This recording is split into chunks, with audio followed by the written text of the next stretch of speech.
also are using presentations, we are using videos, we are using graphic objects, we are using mind maps. Such things will make the child to observe and learn rather than listen and learn. First and the foremost thing is to develop the interest in the mind of the child so that he is inclined to learn.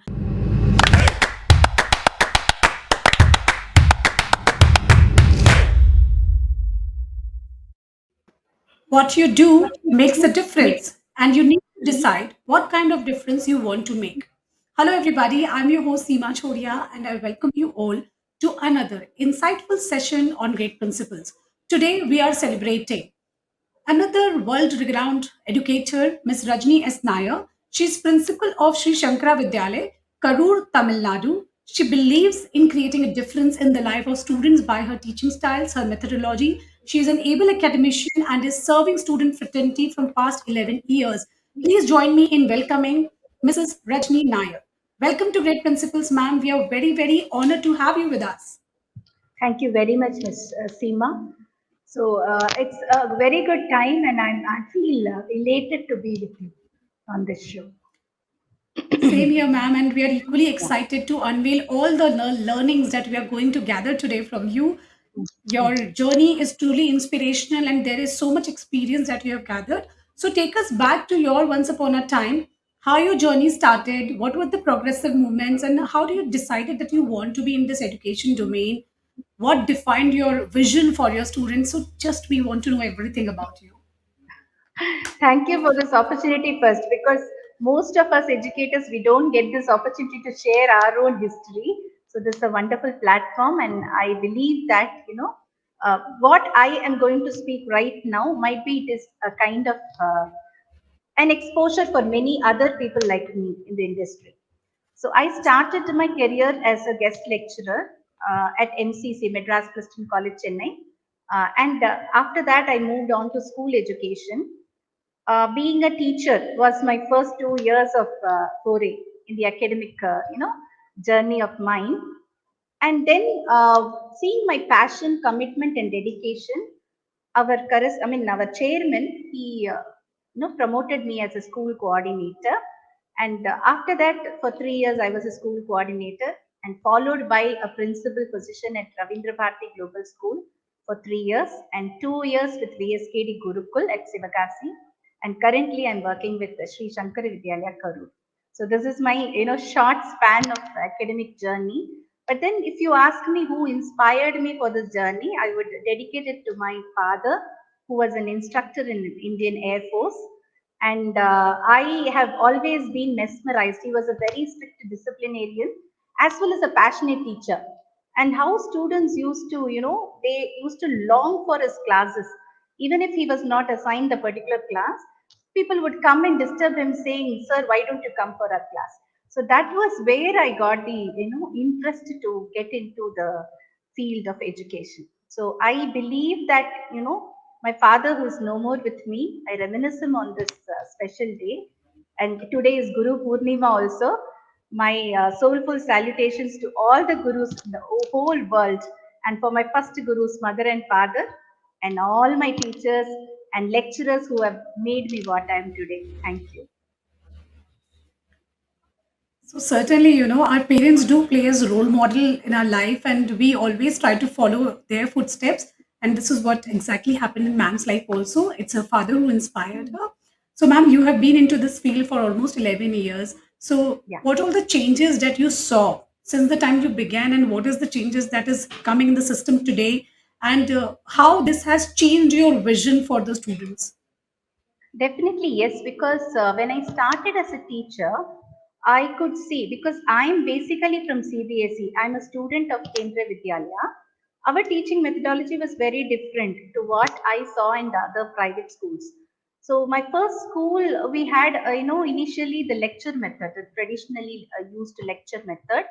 And when I got into the school, I have, oriented my team of teachers and everybody who was working with me, all my colleagues, and I had a kind of exposure. I gave them a kind of exposure to what is CBSE, what are the what is CCE. By then we had continuous comprehensive evaluation.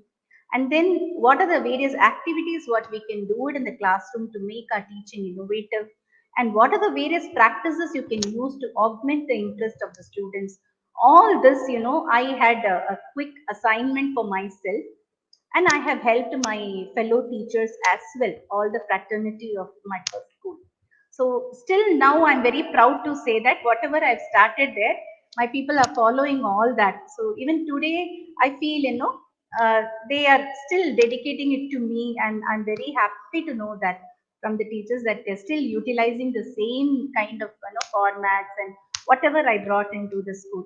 So that was the first way where I started working as a student centered approach, because teaching is not only a process which deals with the teachers, it is also a process which includes students. And unless otherwise we make the students to have interest and passion towards the learning, there is no use being a teacher. So that is what was my first assignment in my life as an educator. So I tried to devise methodologies whereby we can enhance the interest of students. That is what I try to do first. So innovative teaching methodology and creative teaching, creative learning, how to incorporate various activities in school, all those things I have done in my whole career. But then now if you speak about the post pandemic period, you definitely cannot rely on those methods alone, because now we have got a new system whereby we were trying to teach children through distance learning, might be through online videos, or online direct Zoom sessions, or Google Meets, whatever it is. So that also required a different strategy. What I did in at VSKD Gurukul, because I was a principal there, we started, we made a WhatsApp group for all the students, and we had given them the links over the WhatsApp group, and they used to come into the meet. And we also used lot of graphic objects, videos.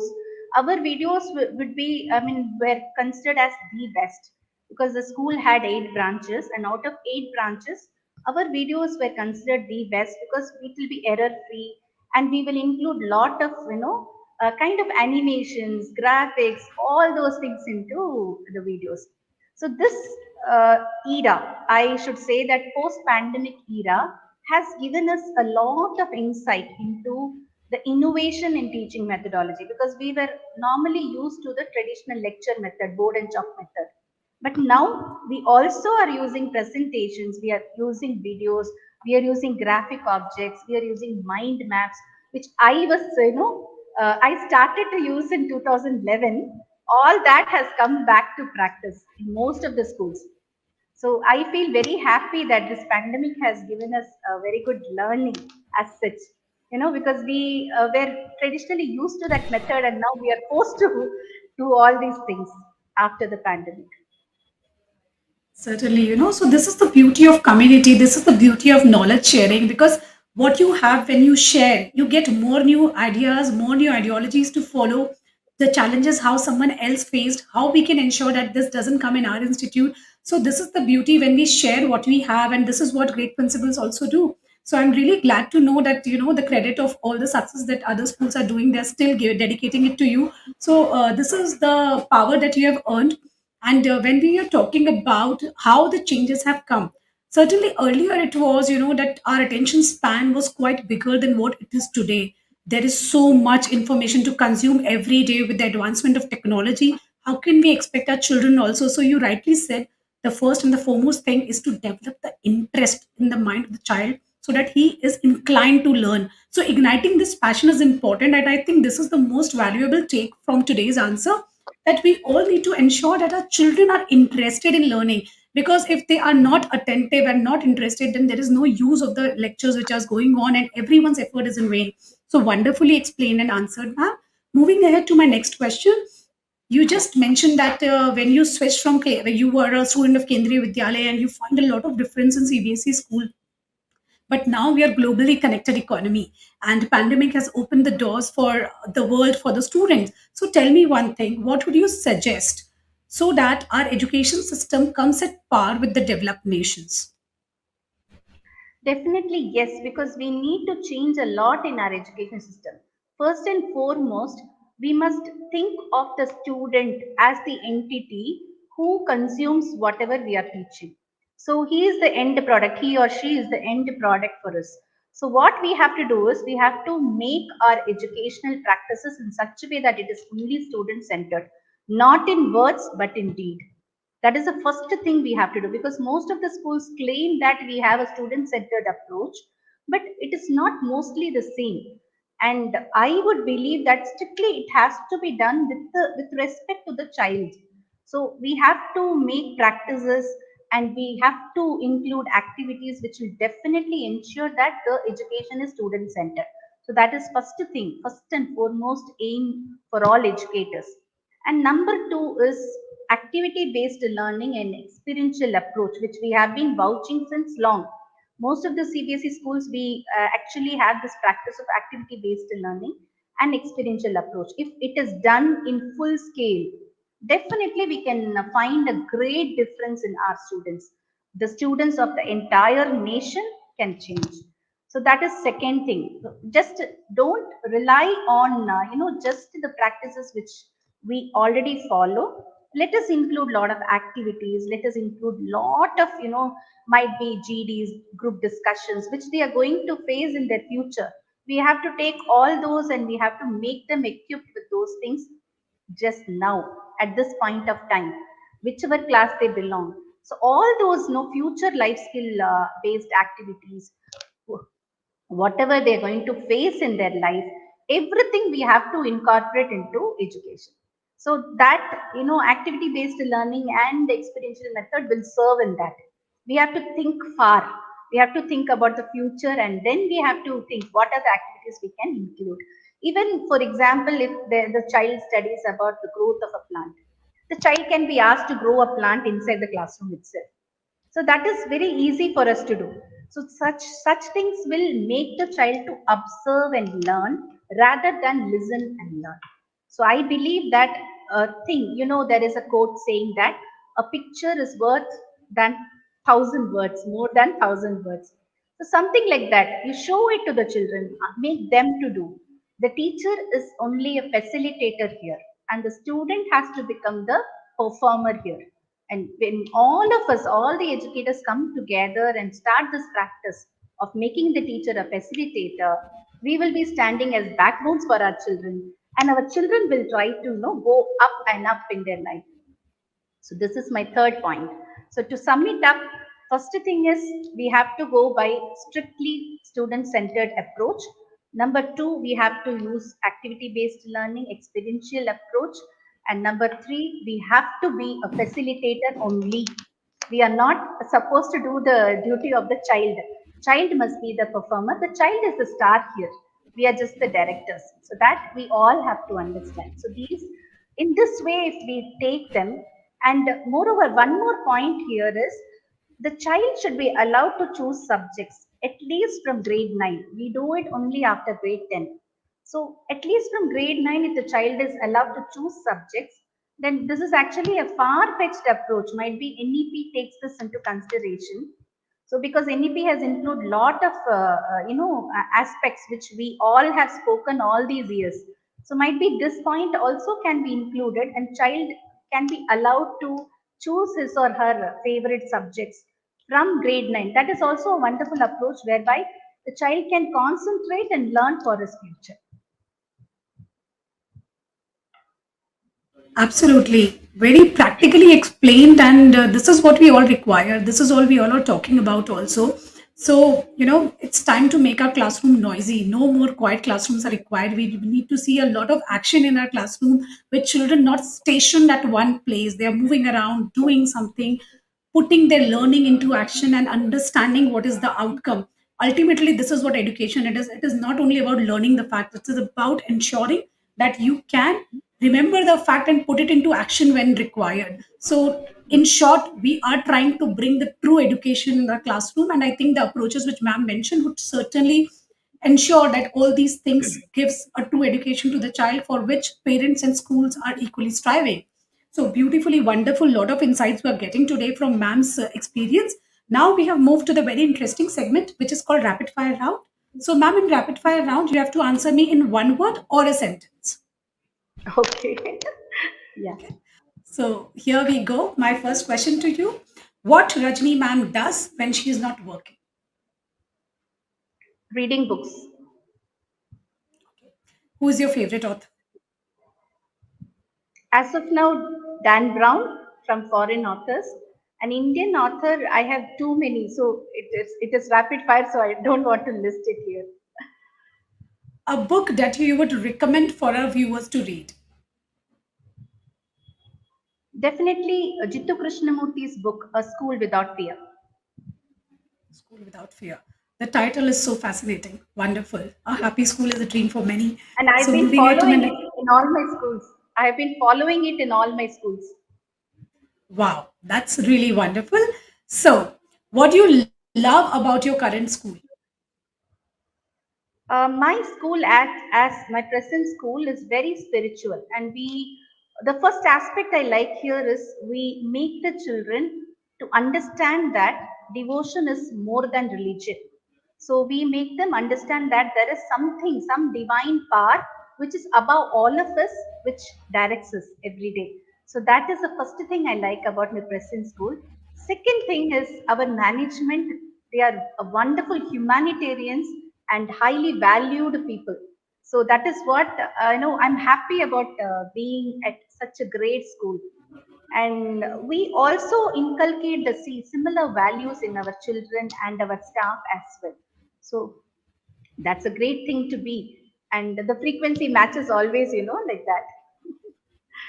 Certainly, and with the pace the world is developing and with the kind of challenges which come forth, we all need to understand the meaning of true values because when that is imparted in the child, we have a beautiful nation which is going to develop further. So, very important Yes, aspect, and I'm glad to know that school is practicing it on a very regular basis because you cannot teach values, they have to be practiced, definitely. and then only the child builds it. So, moving ahead to my next question. Do you like watching movies? Yes or no? I like watching movies, adventurous genre, Adventures adventurous genre. movie. Adventurous movie. All right. Who's your favorite actor? Too many actually. Hollywood, Tom Cruise, and Indian movies. I have too many again. Prithviraj from Mallu movies, Malayalam movies, Malayalam and movies. most of the actors I love them. The way they act. All Kerala based movies I like, and Tamil movies I like Ajit, actor Ajit. All right. Great. So ma'am likes to watch movies, she read books. What else is that many people don't know about you? Um, Actually, I'm a sort of an open book. I don't hide anything from anybody. I'm very fair and transparent. So, if one thing people don't understand me is when I take up something, I like to do it in a perfect way. But initially, people will mistake it. They think that ma'am is very strict. Ma'am doesn't allow us to do anything else other than what she says. But then later, when the team is with me for like 3 or 4 months, they understand that whatever ma'am says is something for our good, and we will be able to do it. So we came to know that ma'am is also a perfectionist. Wonderful. So moving ahead to my next question. All right. So moving ahead to my next question. A piece of advice for our dear parents.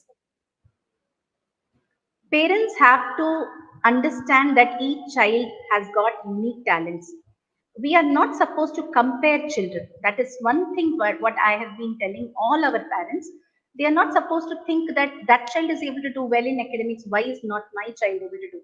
Each child has his own merits, and we at SSP Karur, we tap into the innate potentials of the children, and we give them the opportunity for that particular thing. We never compel them to do what they can't.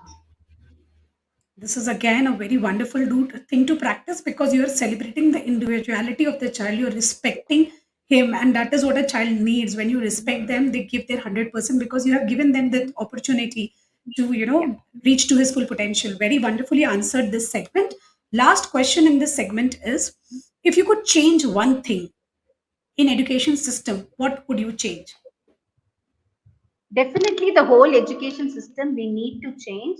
As I told you, it has to cater to the passion of the child. What the child likes, he has to study. because most of my students, I'm actually here, I would like to tell you one point in addition. Normally, I'm fondly called as students principal because I'll always follow students centered approach. So everybody calls me as a student's principal. So students, they give me a feedback. Ma'am, I'm not going to use trigonometry when I grow up. I'm not going to use differentiation when I grow up. Why do you teach me all these? So I suggest that the entire education system should be based on, at least from, from 6 and above, it should be based on topics with which the child would face in his, future life. So that is what I would recommend education system to do. Certainly, very beautifully answered. And yes, this question many students ask, that why are we studying all the subject? What is the need of this? And much needed answer ma'am has given today, that a few things are needed to be done. So for the basic education level, you need to till fifth standard, and sixth standard onwards, the choice can be taken. So let's hope for the best. Already NEP is rolling in, and we are very excited for it. That at least something is happening. This change was much needed, and someone has taken a step ahead. And I'm sure now it will not stop. We will see every day our education system is becoming Definitely. better. So, with this hope, we have reached to the last section of the show, which is called Expert Talk Question. So, ma'am, you were talking about innovative teaching methodology. But given the fact that our teachers are not trained well, how do you expect that they bring a lot of innovation in their teaching? And what would be your suggestion in this? Because this is very much needed to keep the interest of the child glued. Definitely, yes, because we need to cater to the students only through our teachers. As a principal, what I had done in my career is I used to orient my teachers regularly, at least twice a year, whenever it is possible. Whenever we start a term, I used to orient my teachers through various workshops, through external resource persons, as well as I myself am a resource person. So I'll also be training my teachers on different aspects of education. For example, say we are teaching about the resistors, okay, in physics. So what we will give them is, there is a shortcut, an acronym, BB Roy, Great Britain, Very Good Wife. So this is how we teach them the color code. So this tips and tricks can be given by the teacher so that children don't forget the concepts. That is one thing. So use of acronyms and abbreviations, which are really interesting and making the children to remember those concepts very well. That is one way of teaching. Another way, another innovative technology, what I have asked my teachers to do is gamification. So for before you start a topic, a game can be introduced which is related to the topic. For example, like math teacher. Before teaching multiplication tables, the math teacher can come up with a game called thumbs up. This happens like the children will be standing in a circle, and first child, random child, will start with one, and the count will go on. But the seventh child has to say thumbs up without even opening his mouth. He has to show the symbol. And same happens with the multiples of seven. So, like this, there are some innovative games and techniques with which we can make the teaching even more interesting. And moreover, one more aspect, say we are teaching biology for a primary child. The lesson is about the parts of a leaf. The child can be taken out, the children can be taken out for a campus walk. Leaves, they can collect leaves from the campus and they can trace the leaves. That will be one kind of activity. And then the teacher can go into the details of what is the midrib, what is the sideway, etc. etc. So this is how, by observation, the child has to learn, not by teaching. That is what is my forte. I make my teachers understand that we are not teachers anymore. We are facilitators. We just have to give them the experience, the observation which they need to do. Once they observe things, they themselves will learn from the observed facts. So these are the common practices I orient my teachers with. And according to each and every subject, because I don't want this interview to prolong, these are just few examples which I'm citing here. Like this, no, subject wise, I give lot of ideas whereby the teacher needn't do lot of hard work. Instead, she can do a smart work, and the child also will get a lot of interest in the subject. Absolutely, ma'am. So the idea is that a leader, if decides, he can make his team do wonders, and that is what you're practicing. So, ma'am, when has she has decided that she will ensure that her teachers are oriented well, they are practicing what she is taught, so things fall automatically fall in place. because I think more is the willingness to do something new. And when the leader is very much excited and enthusiastic to bring the change, automatically it gets passed on to the team also. And this is what our educator of the day is doing. So thank you so much, ma'am. It was great to hear your wise words. We learned a lot today from you about what makes education truly meaningful. And I'm sure my viewers have gathered a lot today. We look forward to have you again on our show. Thank you so much. Thanks a lot. Thanks a lot, Seema. It was a wonderful show and a wonderful experience for me. And I was really elated to talk with you. Thank you for giving me Thank the you so much, opportunity. ma'am. Thank you. And my dear viewers, thank you so much for listening to us today. Stay tuned as we bring to you a lot of great educators from around the world. Thank you.